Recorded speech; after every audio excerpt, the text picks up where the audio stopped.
Voilà, j'ai plaisir à accueillir maintenant Anna Rourka, que plusieurs d'entre vous, beaucoup d'entre vous connaissent déjà. L'idée est la suivante. La dernière intervention de nos assises a toujours pour objectif de nous inviter, de nous aider à élargir la vision que nous avons des sujets que nous avons tenté de mettre au travail. Alors, dans un contexte où nos interventions se réfèrent à des textes fondamentaux, de plus en plus souvent des textes internationaux, européens, comment intégrons-nous à nos réflexions ces expériences menées par nos voisins européens, leurs questionnements parfois proches des nôtres, malgré les spécificités, au-delà des spécificités de chaque pays. Voilà, Anna Rourka est présidente de la conférence des OING au Conseil de l'Europe. Merci beaucoup Michel. Merci aux administrateurs du CNEMO, aux présidents et aux organisateurs de m'inviter ici pour clore ces assises. Ça fait la troisième fois que je viens vous rendre visite, ou dans tous les cas vous contribuer à vos débats. En préparant hier nuit, bien sûr, en toute urgence, la contribution d'aujourd'hui, j'avais en tête l'intervention de 2011 à Lyon, et où je m'exprimais sur l'effet associatif. Et je me suis rendu compte comment le contexte a changé. Donc, en 4 ans, on est passé à combien d'attentats dans le monde? On est passé à un contexte géopolitique beaucoup plus menaçant les libertés individuelles, aussi bien les vôtres que les miennes aussi, bien sûr, les nôtres, que celles des familles, et que nous sommes vraiment face à une situation, à une crise, mais qui n'est pas seulement les crises humanitaires, c'est une crise de valeurs, et on voit bien maintenant comment le fait d'avoir des textes fondamentaux, je vais beaucoup parler de la Convention européenne des droits de l'homme, est important pour tenir tout ça encore ensemble. Parce qu'aujourd'hui, les États pour qui les droits de l'homme ne sont pas confortables essayent de sortir de la Convention. C'est une grande préoccupation du secrétaire général du Conseil de l'Europe aujourd'hui pour que la Cour européenne des droits de l'homme soit en force pour pouvoir décider et que chaque citoyen puisse avoir un droit de recours en dehors de la juridiction nationale. Donc, c'est juste pour vous dire un peu le tonus de mon propos, mais ça se conjugue vraiment beaucoup sur le travail social. Et je vais être un peu critique aujourd'hui, mais les personnes qui me connaissent savent bien mon dévouement au milieu ouvert, et si je suis critique, c'est aussi parce que ça m'effraie aussi, et que je trouve que les associations du travail social ont vraiment quelque chose d'autre aussi à apporter que seulement les réactions à des mesures de gestion, je les ai notées, et de budget. Au niveau des départements, il y a vraiment des enjeux politiques beaucoup plus importants, et que moi, en étant maintenant à Strasbourg, mais aussi toujours à Nanterre, je ne vous entends pas. Je ne vous entends pas assez, et on n'entend pas assez non plus à Bruxelles la voix des travailleurs sociaux. C'est vous qui êtes les baromètres, c'est vous qui êtes de messagers de ce que les populations dont vous vous occupez subissent et qui puissent apporter aux politiques nationales. C'est aussi la même position, cette position d'entre les deux, que j'occupe maintenant au Conseil de l'Europe en tant que présidente de la conférence. Je me porte vraiment, vous savez, je ne fais pas une grande tête, mais je me porte vraiment comme un messager de la voix de la société civile auprès des gouvernements et auprès des institutions intergouvernementales. La conférence des OING, c'est une porte par laquelle la société civile doit avoir des propositions, doit être forte de contestation et doit dire non, on n'est pas d'accord, mais on vous propose quelque chose à la place. Cette conférence des ONG, donc, qui est composée de 325 organisations internationales non gouvernementales, qui est représentée de 47 États membres. Le terme ONG, c'est un terme international qui indique les associations internationales. Le CNEMO, bien sûr, prend sa place à travers donc, Eurocef. J'ai cru comprendre que le nom d'ONG a été mentionné pendant ces assises, parce que Eurocef fait vraiment beaucoup appel à vous pour avoir des éléments tangibles pour dire les droits ne sont pas respectés, etc. etc. Je crois également que, et ce qui m'effraie aussi un peu, ce que je constate, c'est que de plus en plus les travailleurs sociaux ont peur de dire les choses telles qu'elles sont. Merci. Et donc, en fait, aujourd'hui, je voudrais vraiment vous parler de la liberté. Parce que si on a peur de dire les choses telles qu'elles sont, en fait, au service de quoi et de qui travaillons-nous? Au service des autorités publiques, sûrement parce qu'il y a une délégation des missions, mais quelle est la vocation première d'un travailleur social? Alors pour ça, bien sûr, je vais laisser mon texte, mais j'ai envie juste de vous citer la définition internationale du travail social qui parle des droits de l'homme, de la justice sociale, de la libération des personnes, de bien-être de la population et des changements sociaux. Et donc, mon rôle, mais ça c'est, je suis peut-être maintenant au premier plan, c'est de rendre possible la marge de manœuvre des travailleurs sociaux, de dire que la société civile a besoin de la liberté pour agir et pour défendre l'intérêt de la population. Mais il faut que vous ayez le courage aussi de pouvoir dénoncer les abus et le non-respect des droits. Je crois aussi que l'égalité, parce que c'est un peu ça le thème, dans cette diversification, elle s'est faite à travers l'accès aux droits. Elle s'est faite à travers l'accès aux droits et aujourd'hui, si vous suivez bien les travaux de Philippe Warin, vous voyez bien que de plus en plus, les populations vulnérables n'ont pas l'accès aux droits. Alors pourquoi? Parce qu'il y a deux facteurs. Il développe plusieurs, mais deux facteurs qui m'ont vraiment parlé, c'est que parce qu'elles ne sont pas du tout informées de leurs droits, et de l'autre côté, c'est parce qu'elles ne pensent pas que les efforts qu'elles vont mettre en place pour accéder à ces droits vont donner l'effet attendu. Donc, il y a quelque chose vraiment du côté d'empowerment, de pouvoir d'agir, aussi bien des familles, mais aussi de vous, en tant que travailleurs sociaux.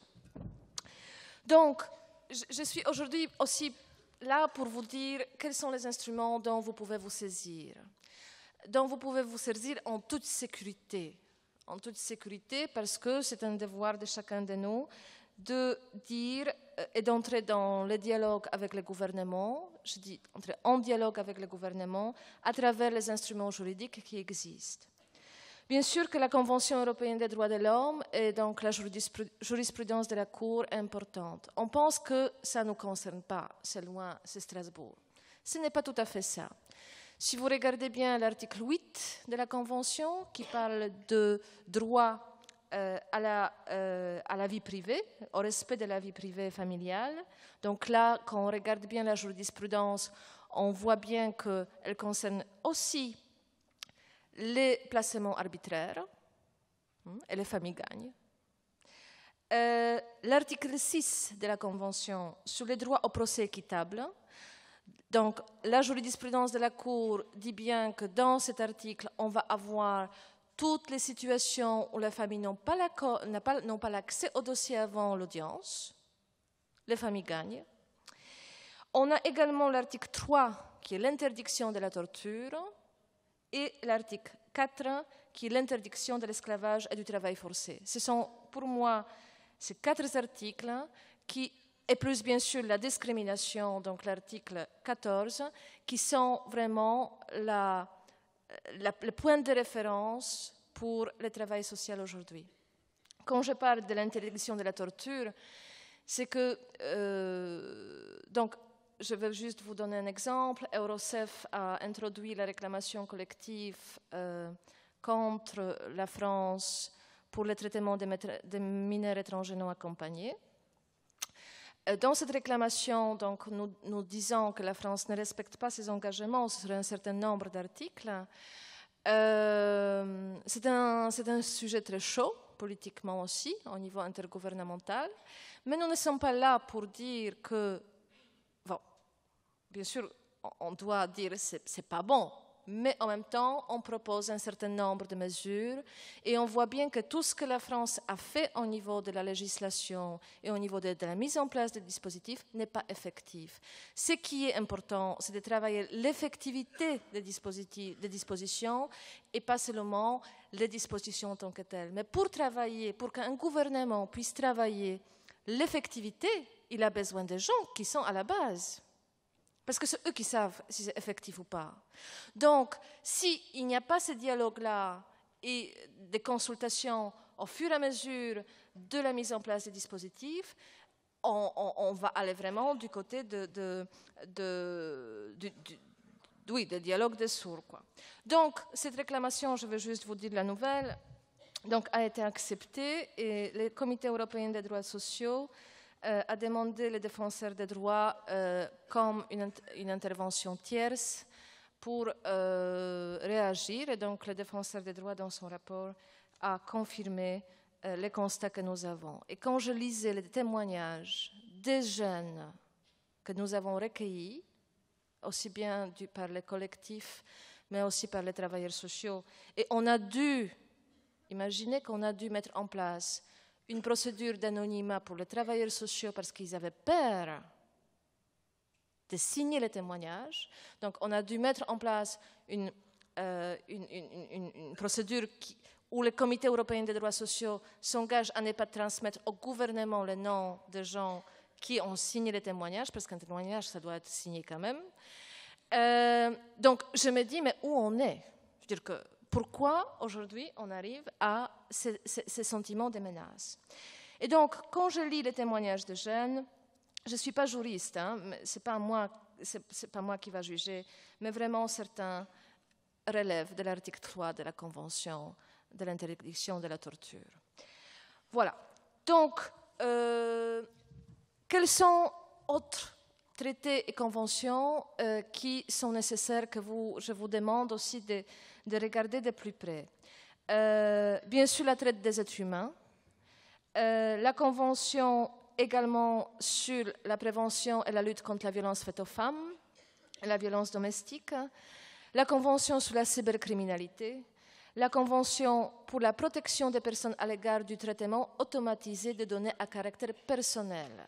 Et ça aussi, je m'arrête sur ces points parce que la mobilisation était presque néante lorsque la France a introduit un projet de loi justement pour avoir l'accès aux données personnelles, à part Amnesty et quelques autres organisations qui ont réagi, mais les citoyens, en tout cas, il n'y avait pas une mobilisation importante. Je mets également en garde sur la question de l'état d'urgence. Donc, j'ai dû faire une intervention au comité des ministres il n'y a pas très longtemps sur une contribution thématique de la lutte contre le terrorisme. Ma position est claire, c'est que les associations n'ont pas à lutter contre le terrorisme. Et certains gouvernements essayent de transférer cette obligation aux associations. C'est un travail de police. Par contre, les associations, leur mission, c'est de construire de la solidarité, qui, oui, bien sûr, va interférer, j'espère bien, la radicalisation, mais il faut aussi qu'on défende nos frontières, dire que qu'est-ce qui appartient aux compétences d'un secteur associatif et qu'est-ce qui n'appartient pas.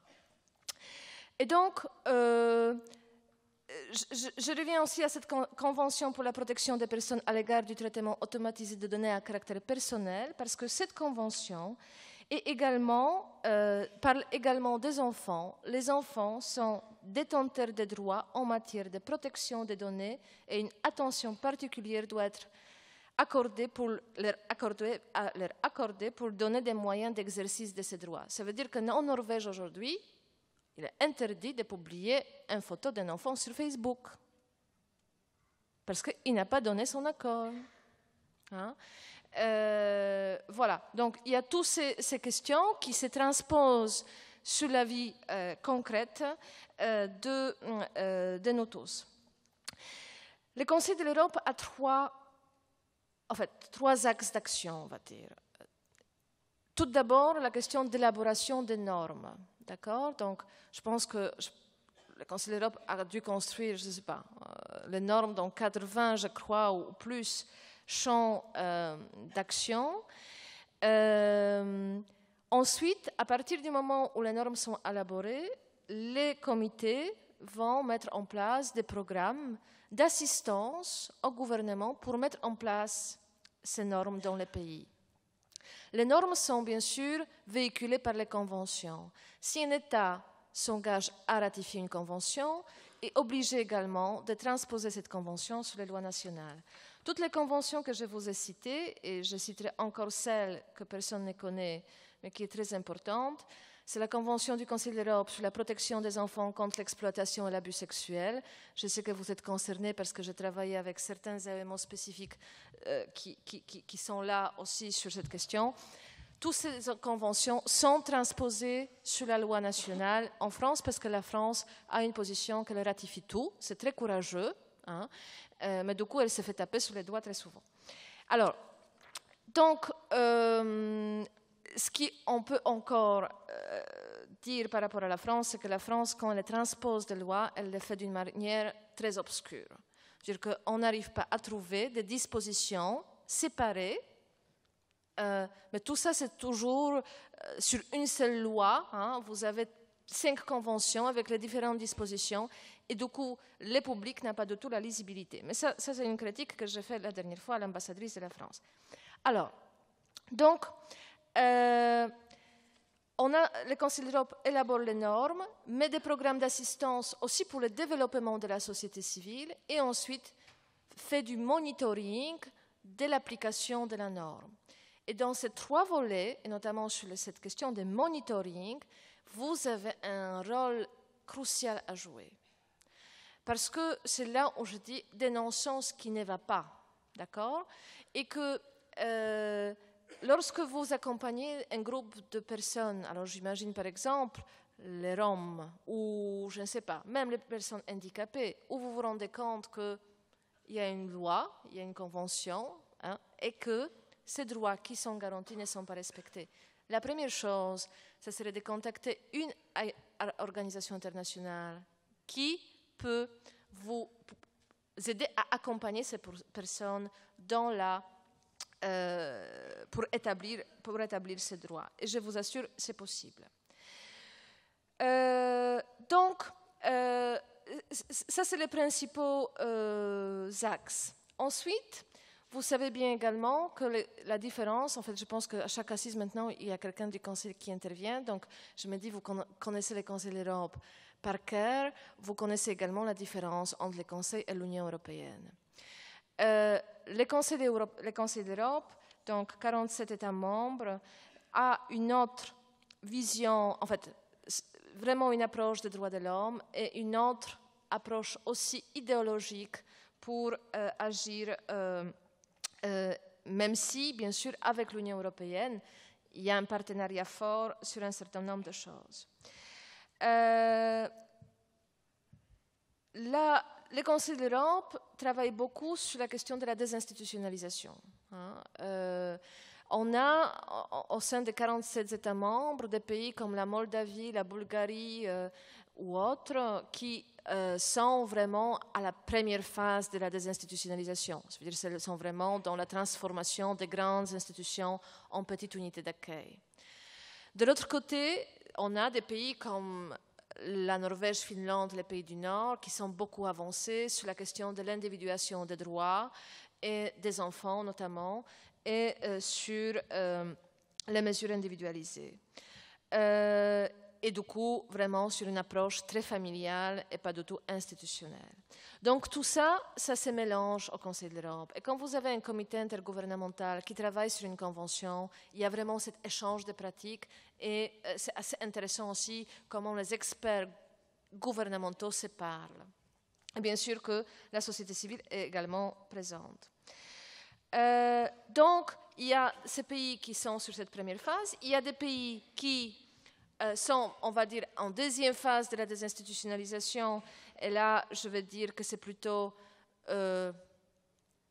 fermons les institutions et privilégions seulement les familles d'accueil. Donc, c'est aussi quelque chose de très idéologique. Les recherches, bon, je ne suis pas très d'accord avec l'Institut Innocenti quand il dit que c'est vraiment la bonne solution. Je crois que c'est une bonne solution pour la petite enfance, parce que là, les recherches montrent que c'est un environnement favorable, mais après, les recherches ne sont pas univoques pour dire les familles d'accueil ou les institutions.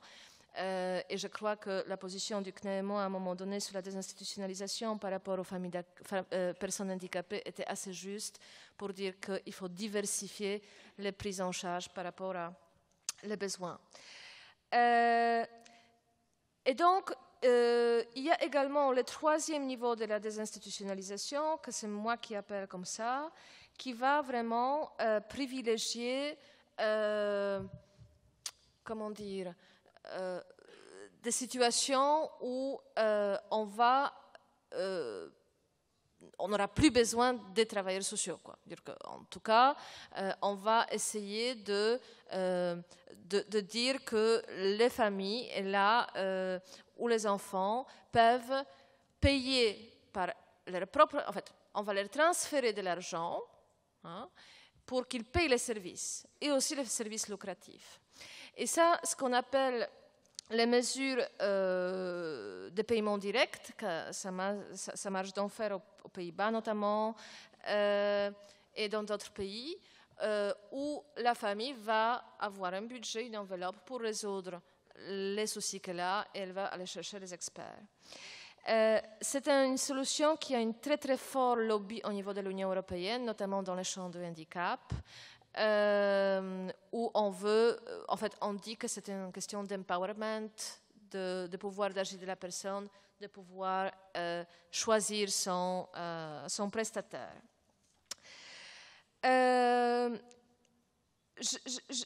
veux juste vous dire aussi, là aussi du côté de l'Union, quand vous lisez les études de l'Agence des droits fondamentaux de l'Union européenne, ce qui est intéressant, même si les études sont assez, comment dire, pas très approfondies et pas très nuancées, mais moi, ce qui m'intéresse toujours, c'est les indicateurs qu'ils utilisent.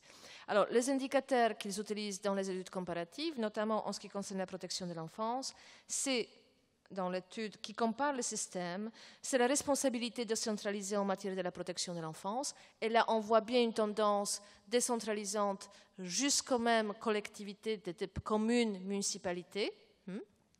Mais en même temps, les pays comme la Suède ont mis en plus une loi nationale qui leur permet de superviser si les communes et les municipalités remplissent bien leurs fonctions.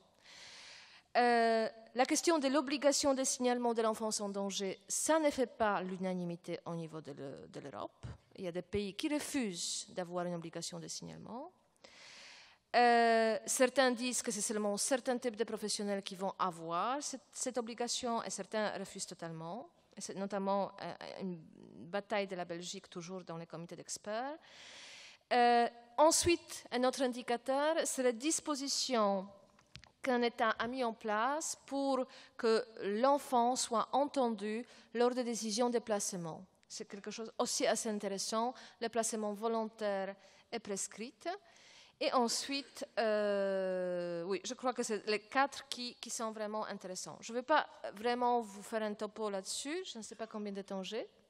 Alors, vous pourriez disposer encore d'un quart d'heure. OK, très bien.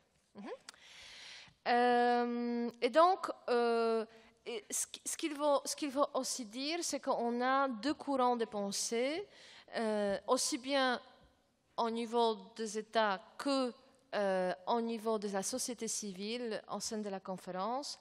Un courant de pensée très centré sur les droits des enfants, en tous les cas sur l'enfant, hein, y compris les besoins de l'enfant, et de l'autre côté, un modèle beaucoup familialiste. Et là, on va avoir une loi pour dire l'enfant ne peut pas être... En fait, l'enfant doit être libéré de l'autorité de l'adulte, hein, et pour décider par lui-même de son sort. Et de l'autre côté, bon, je tire un peu le trait, mais... et de l'autre côté, un courant qui dit mais le milieu naturel de l'enfant, c'est la famille, et la famille doit avoir l'autorité par rapport à l'enfant. Pourquoi je l'ai dit? C'est que parce qu'il y a plusieurs tentatives, et également en France, de changer la notion de l'autorité parentale à la responsabilité parentale. Et que c'est une... il faut questionner cela. Le projet de loi n'est pas passé en France, hein. Ça a été donc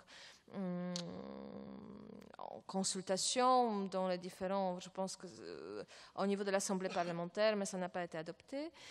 Les pays, si on regarde bien les pays qui ont adopté la notion de responsabilité parentale, notamment les pays du Nord, sont dans les courants où l'enfant a en fait beaucoup plus à dire par rapport à l'enfant que dans d'autres pays. Donc, on est plus dans une approche plus anglo-saxonne que dans l'approche des pays latins.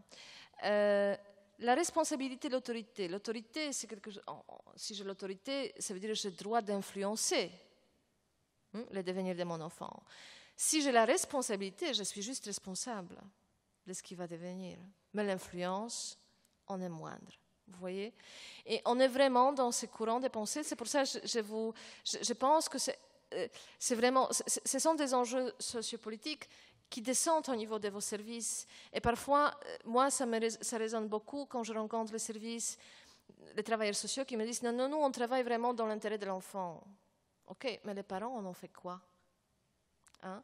Et que, vous voyez, il y a vraiment un effet miroir par rapport au débat de haut niveau. Donc, mais tout n'est pas négatif. Il y a quand même des bonnes pratiques qui sont assez intéressantes. Je vais citer dans le cadre de ce travail que nous avons mené sur la Convention de Lanzarote et comment cette convention puisse être transposée dans la vraie vie des professionnels. À cette occasion, au niveau de la conférence, nous avons donc travaillé sur Paris, mais en même temps, le même groupe de travail a mis en place un observatoire de la société civile à Lisbonne, donc une alternative aux chiffres produits par les autorités sur la question de l'exploitation de l'abus sexuel, présidée aussi par les académiques. Et de l'autre côté, on a donc réfléchi aussi en Italie sur cette question. Alors, donc, les bonnes pratiques dans la matière comportent un peu, c'est les maisons d'enfants en Islande. L'enfant qui est victime d'abus, dès qu'il y a l'information qui est délivrée par l'enfant à un adulte, peu importe lequel, accompagne l'enfant dans cette maison. Et c'est en fait tous les professionnels nécessaires donc, pour les examens médicaux, pour l'audition, etc., qui sont vraiment dans cette maison. Hein? Ce n'est pas l'enfant qu'on déplace d'un endroit à l'autre, l'enfant est là et c'est les adultes, les professionnels qui vont... Voilà, et on fait tout pour que le témoignage et l'audition de l'enfant puissent avoir lieu une fois, parce que c'est très traumatisant aussi pour l'enfant de déposer cette parole plusieurs fois. Les collègues islandais, à chaque fois, ils disent, parce que je dis, vous savez, nous en France, on a travaillé sur la question de la concertation, on se voit bien que les services ne se parlent pas, il n'y a pas de concertation sur cette question. Les collègues islandais ont dit, bon, c'est très bien, vous pouvez accroître la communication entre les services, mais si l'enfant n'est pas acteur dans ces réseaux d'interconnexion et que lui-même, il n'exprime pas ce qu'il a envie, il ne participe pas à cette concertation, vous êtes un peu à côté de la plaque. Et il avait raison. Donc, Donc, ça c'est un exemple intéressant. Je pense également, quand j'écoutais Alain Grevaux, ça résonnait beaucoup aussi chez moi sur la notion de services sociaux intégrés. C'est aussi un concept qu'on utilise beaucoup à l'échelle européenne pour dire que voilà, mais ce n'est pas la question de unifier les services pour construire un seul service intégré. C'est par contre construire des services qui travaillent ensemble, spécialisés dans les différentes matières pour prendre en compte les besoins complexes parfois de l'enfant, mais ça se passe sur le même territoire et ça se passe sur la même, dans la même institution. Vous voyez, c'est ces modèles-là quand, en tous les cas, que les experts privilégient, parce que la question de la fragmentarisation des services implique que les besoins des enfants qui sont pluriels ne sont pas satisfaits. Parce qu'on a combien, en fait, bon, je ne vais pas vous apprendre la question des enfants incasables. Pourquoi ils sont incasables? C'est parce que une partie des besoins ne correspond pas à la prestation des services. Hein, voilà. Donc, je voudrais également vous dire une réflexion que j'ai eue il n'y a pas très longtemps. La conférence des ONG maintenant se rend dans les différents pays, donc je compose ma délégation pour rencontrer les associations dans les différents pays, dans différents secteurs, travail social, égalité, minorité, démocratie, bon, pour voir quel est le niveau de participation de ces associations au processus décisionnel. Et on se rend compte, donc l'année dernière, nous avons rencontré les associations et les autorités, donc les ministres, bulgares et moldaves. Je vais continuer, donc Pologne, Hongrie, Allemagne et la Roumanie cette année. Mais on se rend déjà compte qu'il y a quelque chose qui ne va pas en termes de consultation publique. Et là aussi, j'ai envie de dire, mais si les lois votées, notamment celle de 2007, ont du mal à prendre au niveau du terrain, il faut poser la question, quelles étaient les consultations préalables avec le secteur ? À la base même, dans l'élaboration même de la loi. Pourtant, l'appel de sang, c'était quelque chose d'important. Donc, on ne peut pas dire que c'était une loi arbitraire du gouvernement. Mais il faut vraiment interroger le processus de consultation publique parce que tant que la consultation publique, en fait, le travail ensemble dans l'élaboration de la norme ne va pas être efficace, davantage nous, la société civile, on va avoir des injonctions de participation. Je ne sais pas si vous me suivez. Mais c'est vraiment, moi je fais vraiment des liens entre cette consultation qui ne marche pas au début et ensuite ce qui retombe, c'est l'injonction à participer, bien sûr les travailleurs sociaux, mais surtout les familles qui sont obligées maintenant à participer à un certain nombre de choses. Donc ça, c'est important. Du coup, qu'est-ce qu'il faut privilégier par rapport à cette question de la participation, aussi bien de la société civile au processus décisionnel que de la part des familles? Vous pouvez baser votre pensée sur la participation des usagers, pour moi, sur deux paradigmes. Soit sur un paradigme démocratique, soit sur un paradigme, on va dire, consumériste. Si vous attachez la participation à la démarche qualité, c'est clair que vous faites une bonne démarche de qualité. Mais ce n'est pas pour autant que vous allez mettre au sein de vos institutions la gouvernance démocratique. Les deux peuvent se conjuguer, mais la participation démocratique, c'est la question des citoyens. Ça veut dire que moi, Anna Rourka, en tant que travailleur social, je rencontre cette famille sur le même niveau qui est notre citoyenneté. Et ces niveaux de rencontre doivent avoir lieu. Mais ça veut dire aussi changement de posture, ça veut dire aussi changement de gouvernance. Et même on peut critiquer nos collègues britanniques, mais si vous regardez comment la participation des usagers est organisée au niveau des services, même si bon, ça peut poursuivre d'autres finalités chez eux, on a également beaucoup à apprendre.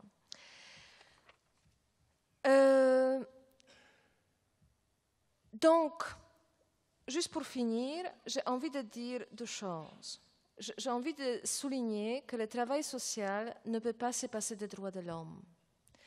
Ne peut pas se passer des droits de l'homme en ce qui concerne la première génération de droits, donc les droits civils et politiques, la deuxième, les droits sociaux, et la troisième génération de droits, c'est les droits plus liés à l'environnement, à la question de la justice environnementale. Et bien sûr, dans cette génération de droits, on va inscrire l'équité entre les générations. Parce que lorsque les réfugiés arrivent chez vous dans vos services, d'accord, bon, il y a la question de guerre, mais il y a aussi la question de climat, de changement de climat. On ne se rend pas compte comment l'accès à l'eau est un facteur d'émigration, enfin de l'absence de l'accès à l'eau. Mais tout ça, ce sont des choses où on n'arrive pas à réfléchir dans ce contexte global, d'accord? Et on va dire, bon, c'est plus des ONG, écologues qui vont s'en occuper, etc. Mais non, il faut vraiment que ce travail de partenariat dans la réflexion est important. Alors, du coup, je voudrais vous poser la question, moi. Est-ce que les travailleurs sociaux français ont abandonné cette bataille? Parce que si les travailleurs sociaux ne participent pas à la confrontation constructive et la déconstruction ou au changement par le dialogue critique et réflexif vis-à-vis des questions plus larges, je parle des droits de l'homme parce que c'est assez large, mais il y en a d'autres. Du coup, si on se prive de la participation réflexive à ces enjeux, c'est le travail social qui s'encastre. Il renforce cette segmentation, en fait, qui est déjà impulsée par les politiques publiques. Et donc là, le rôle des employeurs et des cadres dirigeants est considérable, car ce sont eux qui peuvent, en termes de gouvernance interne, favoriser le développement d'une analyse critique de leurs travailleurs, valoriser les professionnels réflexifs et ne pas limiter à appliquer les mesures prescrites. Merci. Et donc, je voudrais vraiment vous poser la question sur est-ce qu'aujourd'hui, l'autonomie politique des associations dans le secteur social et médico-social est une réalité ou pas? Très bien. Parce que sinon, ça me fait vraiment penser, je vous assure, aller en Roumanie. Allez en Roumanie et regardez comment les associations sont devenues esclaves de l'argent public. Et du coup, alors je vous explique juste un exemple, la notion des enfants abandonnés en Roumanie.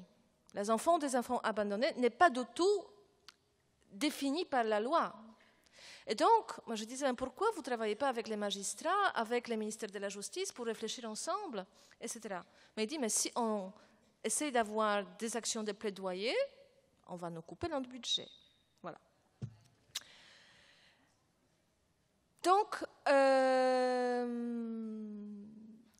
je vais juste finir avec la phrase que pour moi, il y a vraiment un nouveau pacte politique à formuler par les associations elles-mêmes pour qu'elles puissent reconquérir leur indépendance. Je vous remercie.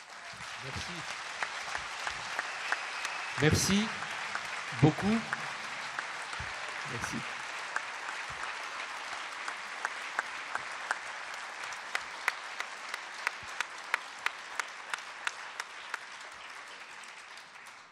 Comme l'heure a tourné et que je sais bien qu'il y aura des trains, etc., je propose qu'on ne se prive pas quand même de 2 réactions dans la salle, puis tout de suite après, j'inviterai Salvatore à nous rejoindre pour quelques mots de conclusion. Allez, on prend 2 réactions. Ce serait trop triste de s'en priver quand même. D'autant que vous avez entendu comme moi qu'il se passe même des bonnes choses. Même si elles ne se passent pas toujours, partout, mais quand même. Et puis cette réhabilitation possible, au moins possible, des associations. Mon Dieu, c'est pas forcément désagréable à entendre. Alors, est-ce que quelqu'un souhaite réagir? Oui? Alors, on essaie de vous apporter un micro. On va prendre juste 2 réactions, hein. Pardonnez-moi, mais... Alors. Bonjour. Je ne sais pas où vous êtes. Ah, Ici. pardon, excusez-moi. Ah oui, d'accord. Je voudrais juste... merci d'être venu. Merci pour votre discours, ça fait du bien. Je crois que par chez nous, les associations, depuis les lois de décentralisation, depuis qu'un certain nombre de prérogatives ont été confiées aux conseils généraux, et aussi le fait que les conseils généraux sont les financeurs, donc à la fois ceux qui pourvoient et ceux qui décident de l'application et des orientations données aux lois qui sont votées par ailleurs, mettre les associations en difficulté pour se positionner sur effectivement les dysfonctionnements. De la même façon que la peur des travailleurs sociaux de dire ce qui dysfonctionne au niveau des directions, à avoir aussi avec la question de quelle va être ma place, comment je vais être regardée après, si je dis que ça dysfonctionne. Il y a même dans des grosses associations où les directeurs eux-mêmes peuvent se faire taper sur les doigts quand ils disent que ça dysfonctionne, parce que c'est vers eux, du coup, que la responsabilité du dysfonctionnement va être envoyée. Enfin, voilà. C'est complexe. Merci. Merci. Voilà. Donc, merci. Invitation à la liberté, on l'a bien entendu. Oui. Si tu souhaites ajouter, bien sûr. Oui, mais il y a une obligation citoyenne. Pourquoi on a... je suis désolée, mais pourquoi on n'a pas peur de faire un signalement enfant en danger, hein, on a peur de dire qu'une mesure, une disposition de politique publique ne fonctionne pas. Mais vous voyez, c'est... Voilà, merci. Merci, oui. Je vous en prie. Oui. Allez-y, allez-y. Oui, bonjour, je suis Mme Denis, je représente l'association de la DEPAC, c'est-à-dire que c'est la pupille de l'État et tout. Et c'est vrai ce que la personne vient de dire, qu'il y a pas mal de difficultés avec le Conseil général pour avoir les subventions, même pour quand on veut avoir un rendez-vous pour certains cas, parce que les pupilles viennent non seulement dans le département, mais ils viennent des départements voisins qui sont rejetés, toujours pas compris. Ce qui veut dire que chaque information qu'on peut avoir nous soutient. Et je suis contente, j'ai eu cette information aujourd'hui, je suis venue parce que je l'ai vue dans le journal. Et toutes les informations que j'ai pu avoir et récoltées, je pense que ça va nous aider pour pouvoir avancer. Parce que je crois que, à mon point de vue, on n'est pas assez solidaire, on ne s'entraide pas assez, on ne cherche pas à s'encourager. Et ça donne de la porte ouverte, que ce soit au niveau gouvernement français, tout le gouvernement dans toute l'Europe. Et comme vous disiez tout à l'heure, réagissez. Et je pense que ça, c'est quelque chose qu'il faut l'entendre, le dire souvent. Merci. Moi, pour avoir mes propres papiers, il a fallu que je trouve l'amicale des enfants de la guerre, et je suis allée jusque la Cour européenne pour pouvoir avoir ma retraite. Autrement, je n'en avais pas du tout. Alors, c'est ça que je veux faire comprendre, que chaque information est très bonne. Merci. Merci, madame, pour ce témoignage. Et puis, on avait dit 2, alors ça va faire 3. Oui, merci. Vas-y, je t'en prie. Ce qui me semble intéressant dans votre propos, en tant responsable, président de la conférence des ONG, c'est le regard que vous portez sur les mouvements associatifs en Europe, y compris celui en France qui est diversifié. Et quand vous parlez de paradigme démocratique, effectivement, ça fait réfléchir quand on constate effectivement l'absence de témoignages, etc., qui peuvent remonter du terrain pour illustrer des difficultés, notamment des jeunes majeurs, puisque c'est l'actualité. Pourtant, le CNAEMO, l'an dernier, concernant la thématique du contrôle social des pauvres, s'est intéressé de près aux initiatives d'ADT Quart Monde, et il s'agissait justement de redonner par les associations, les services, la parole aux personnes elles-mêmes. On nous a reproché de ne pas trop savoir décrire notre travail, mais les personnes peuvent parler aussi de ce qui leur arrive et de ce qu'ils subissent des fois, mais aussi des rencontres et des expériences heureuses dans le travail des services. Il me semble là qu'il y a un enjeu très fort, et c'est vrai que les associations en protection de l'enfance, mais pas que, sont un peu frileuses dans ce domaine, mais il y aurait là vraiment un thème très intéressant à réfléchir et à continuer à travailler. Alors merci. Anna, peut-être quelques mots de réponse qui te serviront de conclusion, et j'invite Salvatore à nous rejoindre. Oui, sur cette question, j'aime bien ATD et je travaille parfois avec eux sur différents projets. Ils sont aussi présents à Strasbourg. Ce que je veux dire, c'est que j'ai envie de vous dire diversifions, parce qu'aujourd'hui, la voix des usagers, elle est représentée par quoi? 3 associations en France. Et donc, dans d'autres pays, ce n'est pas comme ça. Donc, pourquoi on a peur que les usagers puissent construire aussi des collectivités? La voix collective, c'est important, parce que pour le moment, on est vraiment sur la voix collective des travailleurs sociaux et la voix individuelle des usagers, à part ces 3 associations. Donc moi, j'ai envie de dire, écoutez, je crois qu'en ce qui concerne la France, mais il y a d'autres pays aussi, on est vraiment sur un tournant important. Si les associations ne prennent pas la marche et à un moment donné ne redéfinissent pas eux-mêmes leur identité actuellement dans les contextes, je crois que voilà, les opérateurs sociaux, ça va être une bonne dénomination pour les associations. Donc, il y a vraiment un cap à prendre. Donc, si vous êtes là, je crois, c'est parce que vous avez envie, au sein du Carrefour, de le faire. Mais moi aussi, je suis ouverte à vos suggestions. Le Strasbourg et le Conseil d'Europe est ouvert pour vous également. Vous pouvez venir vous nourrir aussi de nos débats. Voilà, merci pour votre accueil et votre écoute. Merci beaucoup, Anna. Merci.